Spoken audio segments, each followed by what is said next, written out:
All right. Hello, everybody, and welcome to School Security, What You Need to Know with Peter Crabb.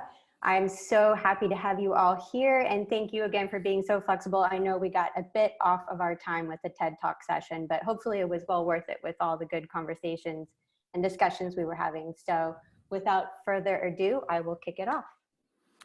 Thank you, Andrea. Hi, everybody. How's it going? I'm just going to take a second here and share screens and get things set up while looks like I am doing that. And then I am doing, what am I doing here? Let's see, let's get rid of that. And I am launching this. And I am from the beginning. And okay, so Andrea, does that look good to you? It looks great. Okay, all right. So hi everybody, my name's Peter Crabb. I'm with a company called Chameleon Associates. We are an international security consulting firm, and our clients include everything from the smallest of little preschools out in the country all the way up to Madison Square Garden, the World Trade Center, the Bank of Canada, NASA, Federal Reserve Bank. So we cover the gamut. I am the director of school security, or director of school operations for the company. So my focus is primarily on school operations. Many of the people that have registered I know. So hello to you and hello to new friends. We're going to try to cover an awful lot in 45 minutes. I have created a PDF and I have put it up online of this entire slideshow with all of my notes, so it's available for you to download. So if you feel like I'm going too fast, don't worry, those notes are all available to you. I just want to make sure that you have everything that you need. So you can just sit back, relax, and listen. And so let's get started with this. All right, so this is what we're going to be covering here today. We're going to talk about starting a school security operation if you don't have one, or jump starting one if you do have one, which involves a security assessment, which is the building block of a security program moving forward. What you should expect from an assessment, after the assessment, what steps you need to take, and then moving better with a better security footprint. In terms of hiring officers, do you hire in-house or go contracted?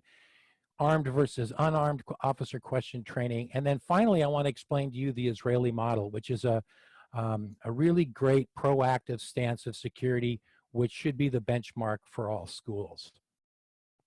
All right, so how do you start or improve a security operation? It begins with an appreciation for the positive benefits. Many schools in particular believe that in a stereotype of security, you know, it's big thugs coming in, building a prison, closing things down, and educators by nature have very kind of open minds and want to be very inclusive, and they immediately become myopic on the subject of security, and so there's resistance and pushback. So you have to keep an appreciation for what security brings. Number one is marketing. The number one reason why parents send their kids to a private school these days is no longer how do I get them into Stanford, but a safe place for their kids. And so parents, particularly younger ones, new parents who don't have kids already at your school, will be coming and touring your school, and they will be looking at security, and they might not actually tell you that the reason that they're not applying to your school is because you don't have good enough security. But I guarantee you, over the next number of years, you will see an attrition of applications if you don't have a good security footprint.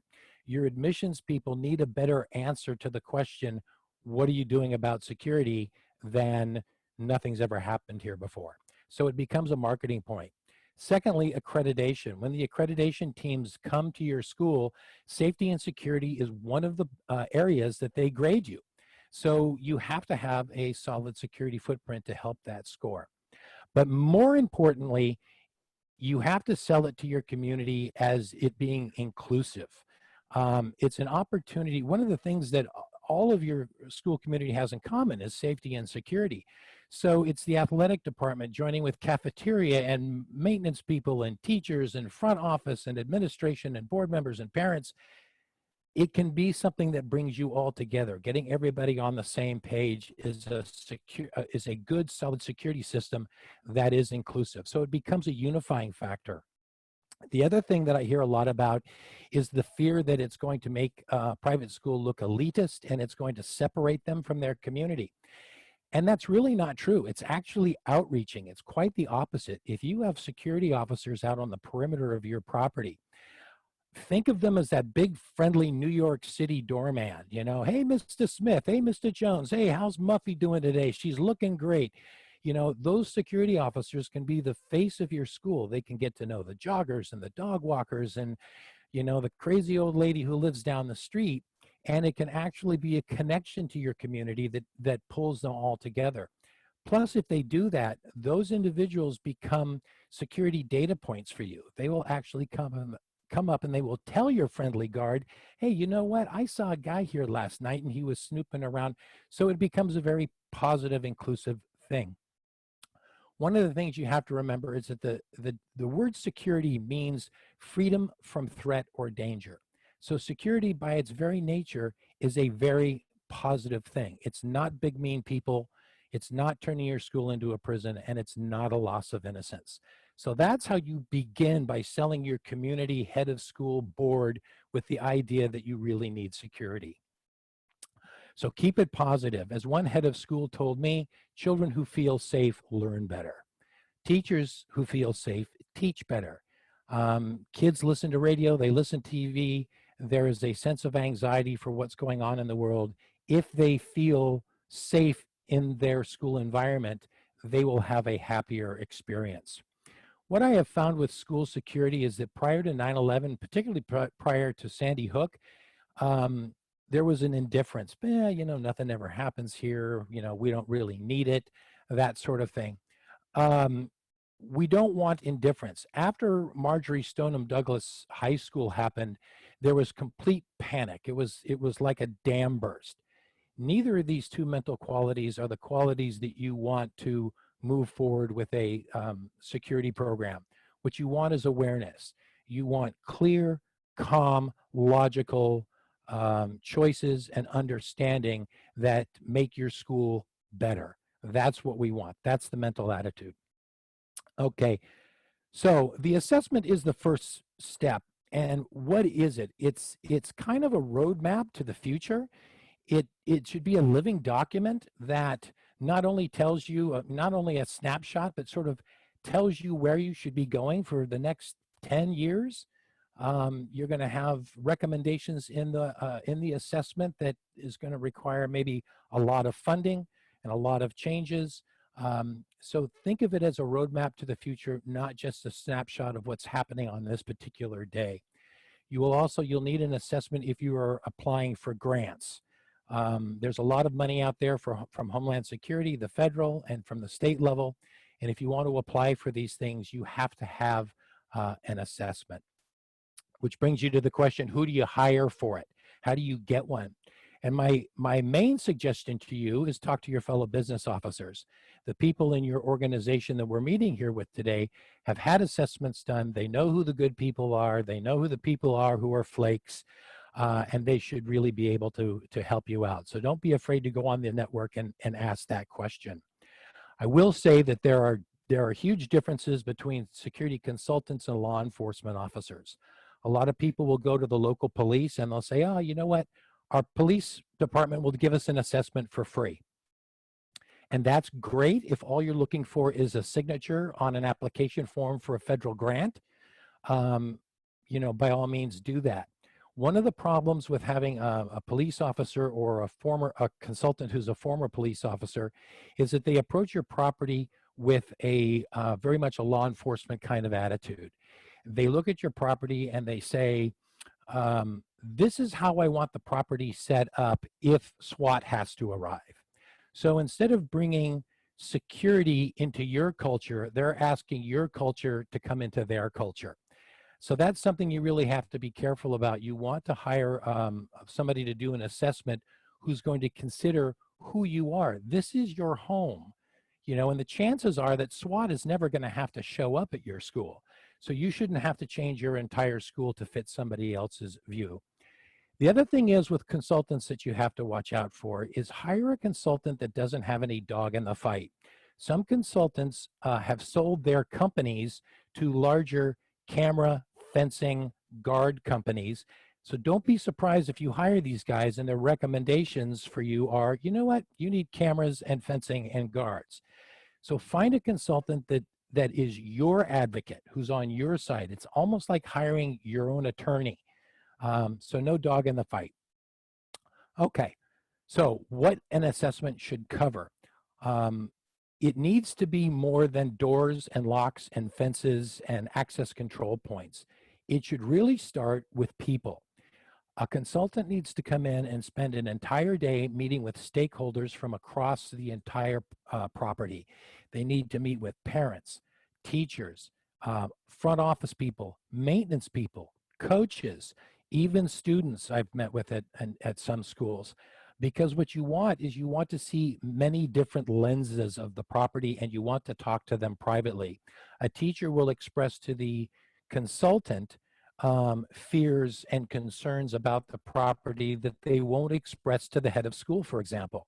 And so that's important to give you an honest assessment, is that it starts with the people and it's culturally based. The school culture is key to an assessment. The assessor needs to understand your culture, because you don't want him to come in and say, yeah, you know what, you need guards with guns and a machine gun nest out front. And you're looking at him going, I paid you for this? There's no way that's going to happen. So first and foremost, he has to understand your culture. The other thing that these conversations do is it gets stakeholder buy-in. If you get parents, if you get teachers, if you get front office people in there talking to your assessor and get them excited about security, then when the assessment is done and you're moving forward with your program, these people have buy-in. These people are invested. Wow, you know, I participated in this. This is really great. And as you know, word passes like wildfire in a school community. And so it creates a great vibe. So that's a very good way to approach an assessment. Of course, it should have a full physical examination, a full study of the neighborhood with crime stats, sexual predator presence, you know, that sort of thing. An examination of the current security stance is important, and human skill gaps. The assessor needs to talk to, let's say, front office people and ask them, do you know how to handle a threatening call? If a bomb threat comes in, what would you do? You need to talk to maintenance and say, if you saw a strange guy standing on the fence line out there talking to students, would you notice it? How would you handle it?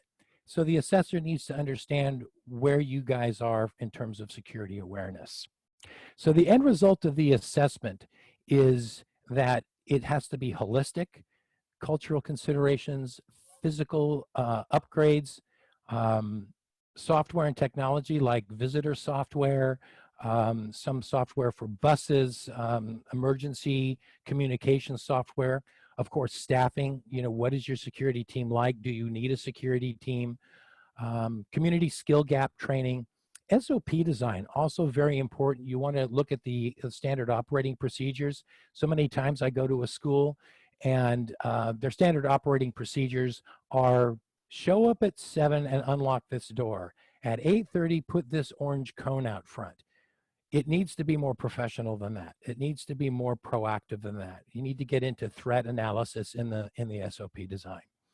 It should prioritize security projects, tell you what the important ones are, and it should also give you an idea of what the easy ones are, because the most important one might not be the one that you can do right away. And it's important after you get your assessment to do a couple of easy noticeable things so that the community understands, wow, things are changing and they're changing for the good. Ideas to help fund projects. And you want a relationship with your assessor that is ongoing. You don't want a guy to just drop off the assessment and he's out of your life. Maybe you do, but if you want the option to have a group there that understands. Let's say you're going to get a security guard contract. What does one look like? What do you have to look out for? Where's the fat in the contract that you can negotiate? How do we build an RFP for that? So you want an ongoing relationship. All right. So moving on. Let's say you're in the market for security officers and you're wondering, do I hire contracted or in-house? What are the pros and cons? With a contracted officer, he's easier to change out. Guy shows up at your site. For whatever reason you don't like this guy, you can call the company and say, he's gone tomorrow. I don't want him showing up here. And he's gone tomorrow. There are no HR issues. He's not being fired. He's being reassigned to another account that the guard company has. So they're easier to change out. You will pay a salary to the guard plus a fee to the company. A good rule of thumb is to multiply the per hour you're paying the guard by 1.55. So if you're paying a security guard $15 an hour, you're going to pay out of your pocket to the guard company $23.25. That's going to be what they take. And included in that is, workman's comp and insurance and payroll taxes and their profit. Believe it or not, a security guard company only makes 5% profit. So one of the things you have to realize is that if you're a school that's hiring one guard 5 days a week, 8 hours a day, so that's a total of 40 hours, that's $920 that you're paying out a week. The guard company is only making 46 bucks on that. So what guard companies look for are great big places like hospitals, Universal City Walk, etc., who are hiring hundreds of guards, working 7 days a week, 24-hour shifts. That's where they make their money.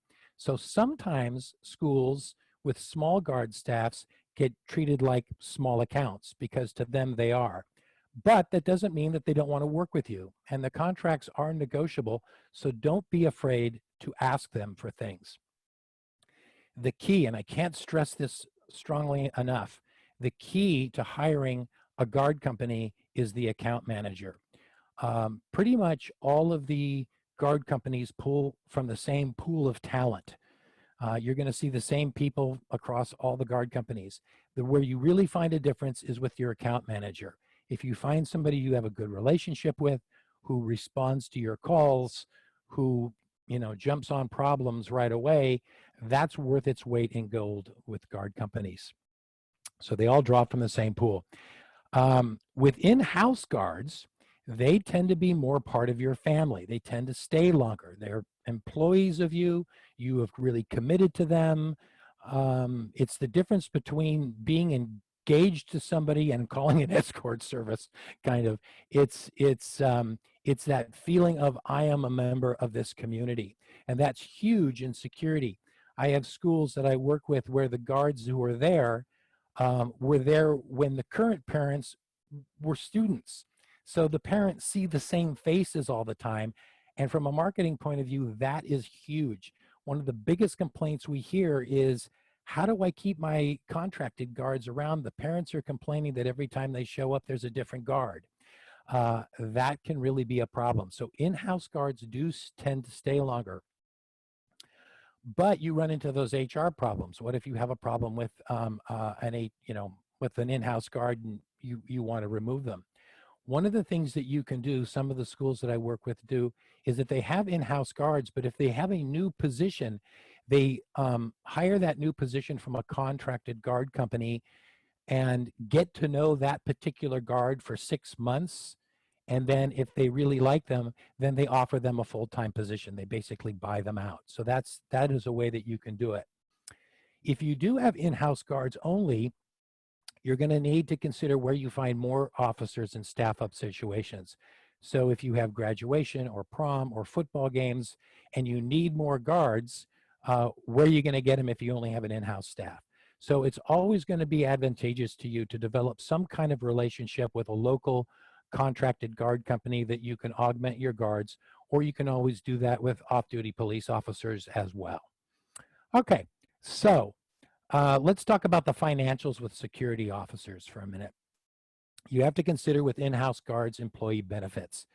Are you going to pay an in-house officer the same employee benefits that you pay a teacher or a head of school? That could be a huge cost to you guys. Of course, with contracted officers, they pay all of the benefits, and it's part of that 1.55% add-on. Training. Contracted officers are legally obligated, the company is legally obligated by the state of California to provide 40 hours of training a year. Now, this is the most cheated upon law in the world, and it's not really watched or monitored, but they tell you, and you can demand to see proof that they are doing that. If you have in-house officers, you're going to have to figure out, who's going to train them. Do I hire a third-party vendor? How are they going to be trained? Some insurance companies will not insure security officers, and some insurance companies will not insure security officers who are armed at schools. So you would need to check with your insurance company. Of course, with contracted officers, the insurance is paid for by the company, and you are listed as on their policy. Workman's comp for an employee who's a security guard is higher than other positions. One of the things you have to consider in terms of turnover, turnover is the biggest problem that we face in security officers.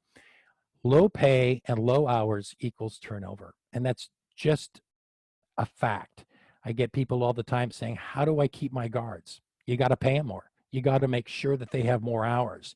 You can't cut your budget this way. Otherwise, you're going to have to live with turnover. One of the things that you can do to kind of cheat the system is give incentives, gift cards, rewards, dinner for two for the guard of the month. Hey, you went 6 months without missing a day, so we're giving you a weekend at a hotel with your spouse. These are things that you give directly to the guard as a reward. It makes them feel good. It makes them feel really invested in that the school cares about them, part of the family, which is key. And you're not having to pay the extra 1.55% to the guard company. The money you're putting out is going directly to the guard, and it is improving their work attitude. They walk around with their chest out, and they're able to share it with the other guards. So that's a really good way to go. All right, so let's talk about the armed versus unarmed security question. It's one of the biggest divisions we see in private schools. We have communities seemingly split down the middle by it. It is a question of culture. Many Jewish schools, for example, there is an expectation that there will be armed guards at the school. And if you don't have it, the parents are asking you, what the heck is wrong with you? One of my favorite stories is I did an assessment at a local Jewish school here, and I asked a mom of a third grader, what do you think about the guards here? And she says, are you kidding me? We have 7 guards here. Only 5 of them are armed. They only have sidearms. Not one of them has a long-range rifle with a scope. Are you kidding me? So, no play date at your house, Mom. Whereas other schools, it's people are aghast at the idea of really bringing in an armed officer. I don't feel that kids care one way or another. Parents will say, oh, I don't want my kids, having to see a gun. Kids don't care. They're playing in the sandbox. They're playing with their friends. They're on their phones. They're texting. They will take their cues off of you. If you bring an armed officer in, it may be strange for a day or two, but people adapt and move on. It's just the way it is. The trend right now is that religious schools tend to have armed guards and secular schools don't, but that trend is moving towards even secular schools. Many of them are starting to consider arming. The reason why they consider arming is because of the active shooter question. And so this topic I could speak on for 4 hours, but I'm going to speak on it for 30 seconds in this instance. 3 facts you need to know about active shooters in school. 1, an active shooter event rarely goes longer than 5 minutes. They're 5 minutes or less. They're over very, very, very quickly. Police response time will rarely be quicker than 5 minutes. It's usually 8 to 12 minutes at the best. So most active shooters at schools, most of those situations are long over before the great big $1 million SWAT team with the really cool gear that you see on TV that night show up. So the only way to really deal with it is to have armed response on campus. However, on the other side of that argument, there has never been an active shooter at a private school. So you have to sort of weigh that. And there are very good reasons we'll talk about in a little bit why there's never been an active shooter at a private school. Doesn't mean it's never going to happen, but it's something to consider, especially when you consider the cost of hiring an armed officer. All right, so if you do end up hiring an armed officer, you should always hire the best. You don't want to call your guard company and say, you know, send some mall cop over with a gun who, as long as he's got a permit, I don't care. That's not the guy you want. That's going to be Paul Blart mall cop, and that is going to be a greater liability to you. They need to be high capability individuals, former military, police, years of experience. They need to be specifically trained in crowd facing shooting, running into a crowd, when to shoot scenarios, all kinds of stuff. You need to require that they have tactical training. The bottom picture here is a tactical course outside where the officers are actually running through doors and that type of thing. You need to have that over and above just training on a firing range. They're going to be more expensive. They're going to be $25 to $65 an hour based on qualifications and experience. But there are options. If you want an armed presence, if you want to be able to say we have armed officers on campus, it doesn't just mean that you have to hire a $65 an hour officer for 40 hours a week. You could have a director of security, for example. You could create a position of an individual who oversees your contracted or in-house guards who are unarmed, but this director of security is former FBI or former police, and he can carry undercover. So you have a very intelligent, seasoned individual who is armed, and he could be exposed or it could be covered. And so you would have that presence on campus. You can also do part-time armed officers, where you hire an armed officer, say, okay, once a week I want you to show up. This week it's going to be Tuesday in the afternoon, Friday morning, and you change it around. The idea is that you get an armed presence on campus and you let it be known.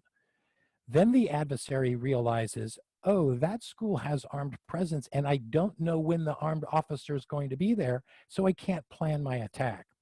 The goal of security is always to put doubt in the mind of the adversary that they can succeed. So you don't have to have an armed officer there all the time. You can put doubt with just a part-time officer. You can also do a case-by-case hiring. If there's a situation, let's say with a fired worker or past student coming back who's, you know, all of my problems began at your school and you know about it, you can hire somebody to come in for a few weeks until that situation dies down. Okay, so moving on. The next step. So let's assume you got your assessment done and you've got a security team in there, or even before you hire the security team, if you don't have one, what are the quick and easy steps that you can do to make your school feel like something's happening? And that's training. Training is really cost effective and it can be done very quickly. And it's the thing that's going to make your community feel like, hey, a security upgrade is really happening and it's smart and it's logical and it's intelligent and I'm behind it. Okay. And everybody gets trained: security, faculty, staff, parents, even kids. Obviously security, you're going to have them for 4 to 8 hours and really give them the whole deal. Faculty and staff, I usually get them for an hour. Parents, we tend to do 90 minutes because parents want to have a 30-minute question and answer session afterwards. They want to feel like they know what's going on. But everybody needs to understand what this new security procedures are going to be, because one, it's great for marketing. They get it. It makes them, two, makes them realizes that the changes are intelligent and logical and not just stupid rules that are taking away their freedoms.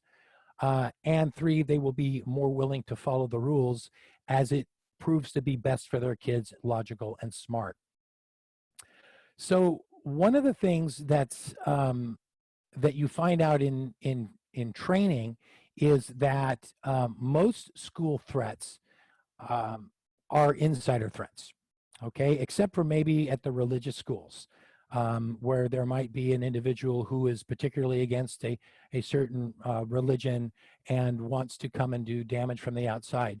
Most school threats are insider threats. With an active shooter, for example, a kid who's gone off the rails, they will show concerning behaviors 4 to 6 months ahead. I'm sorry, 6 6 months to 2 years ahead of the attack. They will show 4 to 7 concerning behaviors during that period of time. So one of the reasons I think that a active shooter has never happened at a private school is that, can you really imagine a kid showing 4 to 7 concerning behaviors for 6 months to 2 years at your school and somebody doesn't notice? That kid is going to be on the radar, and that kid is going to be addressed and hopefully move towards healing. One of the things that they're starting to require in many states across the nation at most public schools is something called an internal threat team. Before I move into that, social media monitoring. 9 out of 10 active shooters under the age of 18 had data leakage on social media. So one of the ways you can be proactive in your security is to have your IT people set up social media monitoring. Have alerts, not only for a marketing situation to know what's being said about your school out there, but also to monitor to see if kids are saying, you know, don't show up at XYZ school Monday at 10 a.m., there's going to be trouble. It's a way for you to get a heads up. So social media monitoring is very proactive. The other thing is internal threat team. What you want from an internal threat team is you want a committee of people with a lens across the entire community. So teachers, workers, office staff, cafeteria, maintenance people. See the picture. Remember Breakfast Club? Carl the janitor? I am the eyes and ears of this institution, my friend. These people see a lot of stuff about your school that the head of school doesn't. And I've seen this happen in committees where all of a sudden this entire group from across the campus comes in and they'll say, you know, Bobby Jones is his grades are really starting to go down in my class. And the maintenance guy says, you know, I saw him behind the tennis courts after school at 4 o'clock and he's smoking now. And a coach says, you know, he quit the football team. And the head of school's looking around going, I didn't know this. So it is a way to sort of take a pulse of your community. And it doesn't have to be a big ordeal. You can meet once a month and then as needed. But you want to get together and you want to have some sort of a process that allows you to understand what your community is from many different angles and fill in that picture. The state of Virginia has a really great boilerplate for an internal threat assessment team. And I have it. They told me I can share it with anybody. If you would like it and to take a look at it in terms of all the documentation, I'd be happy to send it to you. So email me and I will send it to you. Okay. All right. So now let's talk about proactive security, how you can take your current security team, your current security profile, and make it into a much better security footprint than you could ever imagine. So let's compare the old versus the new. With reactive security, it's conducting security, and this is the way of conducting security in America. And it's been happening here for decades and people haven't changed it. So at many sites, including schools, they only train to respond well. You know, you have a guard there with a shirt and a badge, and he waits for something to happen. And when something happens, they try to scramble and respond. All right, you guys usually drill in response. Fire happens, we have a fire drill. Earthquake happens, we have an earthquake drill. Active shooter happens, we have a lockdown drill. But nobody really drills on the pre-attack time. All right, with reactive security officers are always on the defense. If you wait for an attack to happen and then respond, you're always on the defense. You're never on the offense. The criminal has the element of surprise and dictates what's going to happen. When a security team is reactive, waiting and responding, they're always playing catch up, okay? And if they wait for the attack, you're always dealing with the aftermath, which includes lawsuits and media fixation and injury and even death. So we want to figure out a better way than just waiting for the attack to happen. And that new way is called the Israeli model, or proactive threat assessment. And it includes something called predictive profiling and security questioning. So proactive threat assessment is having your security officers assessing the actions, never people. People sometimes get caught up with the word profiling. It's profiling actions, not people, and looking for abnormal suspicion indicators and then seeking engagement in a customer service friendly manner before an attack happens. All right. These are the things that are going to separate your security team from others. These will take your team beyond observe and report and to an entirely different level of security. These will be the difference between stopping the crime early and having to call 911. So what does this way of thinking involve? It's something called adversarial-based security, all right, or adversarial-based thinking. It's thinking like the enemy. It's very much like what a football team does or another athletic team does before a big game. They study what the other team can do. They get to know the other team, and then they set their defense to stop what you know they're going to try. If they have a fast wide receiver, you're going to stop the fast wide receiver. If they got a big fullback, you're going to stop them. Well, it's the same in security. You have to understand your enemy and what they're going to do. Then you set your defense, not in some big umbrella way, but specifically to stop what your enemy is going to do. So the operational and tactical area and ability of the enemy dictates what security does. You study them and then you make your decisions, all right? Now, there are 4 pillars of security: liability, budget, marketing, and the adversary. In American reactive security, liability comes first. Some attorney somewhere is always worried that you're going to be sued. My God, don't let the security guard make a decision. He's a GED moron who has a shirt and a badge, and we can't trust him and we'll get sued. All right?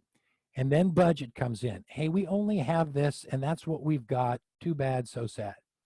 Marketing comes in third. And the very last thing that's considered in American security is the adversary, and oftentimes that's not even considered at all. In the Israeli model, guess what? The adversary comes first. All right? We decide what the reason you have security is what? To stop the bad guy. So the bad guy is considered first. And what they are able to do sets the budget. That will take care of marketing, and liability comes at the very end. So very important ways of looking at things here. So who is your enemy at a school? Who are you going to train your security exterior guys to be looking for? It basically boils down to 3 different sections: outside threats, inside threats, and that mysterious gray area. Outside threats are going to be political terrorists, lone wolf, lone criminal, mentally impaired. Obviously, inside threats that we've talked about a little bit: workplace violence, somebody who's been fired or angry with another coworker, a student assailant or a volunteer worker, pedophile, that type of thing. And then the inside outside, which are people who are known to the community, but aren't necessarily part of the official community. You might have a husband of a teacher. We saw this in San Bernardino 2 years ago. Special ed teacher at a school was going through a divorce. Husband showed up, they let him in, and he shot her and a special ed student. Past students coming back, alumni, past workers coming back who are angry, and then also parents going through a divorce. I think that in private schools, we see this more than anything else, is that angry parent who shows up. Now, we've discussed that the inside threat with the inside threat, you look for motive, and it's going to be the teachers, and it's going to be the administrators and the coaches. Those people are going to notice. The inside threat gets in. They're allowed on the property. So it's the motive that you have to look at. Who's being bullied? Who's flunking out? Who lost a parent? Whose parents are going through a divorce? Who got kicked off the football team? You can see motives of the insider. All right? You won't see their actions because they know what normal is at the school. The outside threats are going to be the responsibility of your security team because you don't know the motive of the outside threat. You've never seen them before. You don't know what's on their mind, but you will know their actions. So with outside threats, we look at actions, and with inside threats, we look at motives. Okay? All right. What the Israelis, they studied this issue because they got caught off guard in the 1970s, and it left them scratching their heads badly as how they experienced such a failure at their airport in Tel Aviv. And so they went to work to really think this through. And what they discovered is that every crime, from pickpocketing to state-sponsored terrorism, every single crime has 8 common denominators. You got to mark the target. I'm going to attack this school. You have to do intelligence gathering, and a lot of that can be done at home. You're going to do that on the internet. You're going to look at your website, and guess what? Spend 15 minutes at home looking at your website and find out how much an adversary can find out about you just from sitting in their home. They can find out who all your teachers are, a lot of their bios and backgrounds. They can find your events, when they're athletic events and plays and parent teas and everything else is going on. With Google Earth, they can get a satellite map. With Google Street, they can even go drive past your school and all around it and do surveillance without even having to come there. But at a certain point, they're going to have to come to the school and conduct surveillance. They have to confirm that what they have been finding out on the internet is true. And when they do that, they're not going to come to your school, and they're not going to say, hey, I'm here to plan an attack, and I'd like to study your school. They're going to come in with a cover story. They're going to lie to you. Then they can go home and they can plan and tool up and rehearse and execution. The American security forces meet the criminal at step 7, and they're on the defense, right? With the Israeli model, which step do you think they try to catch him at? Well, if you said surveillance, you were right. So why is catching them at surveillance such a good thing?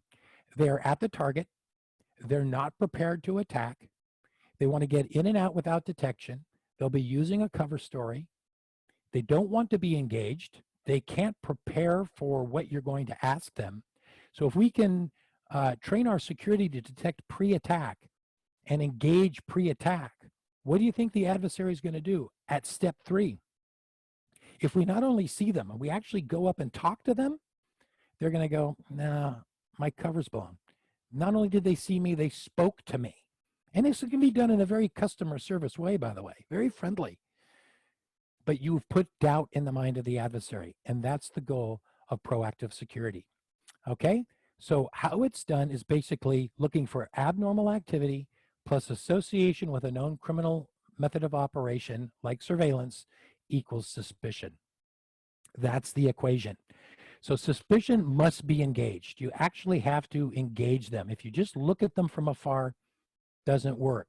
So you have to train your guards to engage people. And like I said, it doesn't have to be mean. Pre-attack, you can be Andy Griffith. I always tell my guards, you want the personality of Mr. Rogers and the mind of Bill Belichick, who's the coach of the New England Patriots, if you don't know that. You want them to be suspicious and calculating, but you want them to be overly friendly, because this strange person coming up might be alumni showing up with a $50,000 check, and you don't want to upset them. Okay, so why is security questioning or engagement so key? It's proactive. It happens before the attack happens. It puts them on the defense. It's the only time when security is on the offense and the bad guys on the defense. Incorporates intelligence into security. It doesn't cost you any more money. If you have a security officer there, it doesn't cost you any more money to have them be proactive. All right. And it mitigates the activity in the planning stages so that 911 never has to be called. So in review, proactive security focuses on the pre-crime mitigation and does not concede it to the adversary. Security officers should choose to be on the offense. Mitigating threat before the crime takes place is the heart of proactive security. It means taking back the pre-attack time and not conceding it to the enemy. If we detect and engage early, we can mitigate crime and all the things that come with it. So remember, the goal here is not to have a crime at all. Instead of waiting for the attack and then having to call 911, we're going to stop it before it starts. Okay? So you might ask yourself, okay, how do I train my guards to do that? Past classroom training. Police see the enemy several times a week. They're used to seeing the enemy. They're comfortable. But a security officer can go months and even years and never see a bad guy. So asking them to detect a suspicious person without any kind of practice is sort of like asking a football team to play the 49ers on the first day of practice and expecting them to win. Okay? It's just not going to happen. So while it's fairly easy to detect an attack when it's happening, it's pretty obvious, it's harder to detect the sneaky pre-attack activities. So they need practice, and we do that with something called the red team. It's very much like a secret shopper. Okay, we hire a role player to come in to the site with a cover story, display actions and activities which are inconsistent with the site, and see if the officers see them and engage them, and how do they do it. The red team, and this is really important, the red team is then immediately debriefed. The agent comes in with the role player, shows him to the officer and says, what did you notice? What did you not notice? Do you see how you could have done this better? And then it gets written up and shared with the entire security team as a force multiplier. And what happens is that these red teams, they keep your security honest and on their toes. All right, they're so worried about being caught by a red teamer that they're constantly doing their jobs. Okay, they'll sometimes see a real bad guy and think, oh my God, that's a red team. I had a guard at a shopping mall here in Los Angeles, and I showed up one day and he said, you're never going to believe what happened. What happened? He goes, I was patrolling the parking lot in my golf cart, and I see this guy pretty well dressed walking through the parking lot with a purse under his arm. And I thought, that's really strange. But I didn't hear anybody screaming. I didn't hear any chatter on the radio. And then I thought, oh my God, this is a chameleon red team. I better get out of my golf cart and go and approach this guy, or I'll be embarrassed in front of my friends. So he gets out and he approaches this guy and he goes, hi, sir, I'm with mall security. The guy turns, looks at him, drops the purse and runs. It was a $3,500 purse the guy had just shoplifted from the Kate Spade store. And the only reason that they recovered it was that the guard was afraid he was being red teamed. So it really does work. Okay, so sorry about that. I think I rolled forward by accident. All right, wrapping up here. So key question, what is the most important quality for a guard or anybody doing security to have? If you're having problems answering that, I'll give you a clue. Who's the best person to protect your family? And you might answer, you. So then you ask yourself, why you? Why are you the best person to protect your family?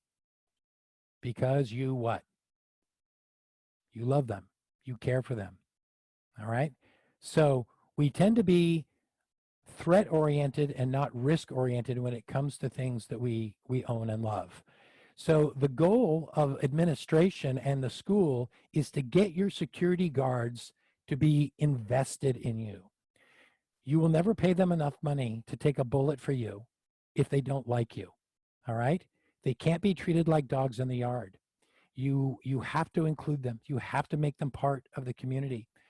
And if you do, then they will care about you, and it doesn't matter how much you pay them, they won't let anything bad happen to you.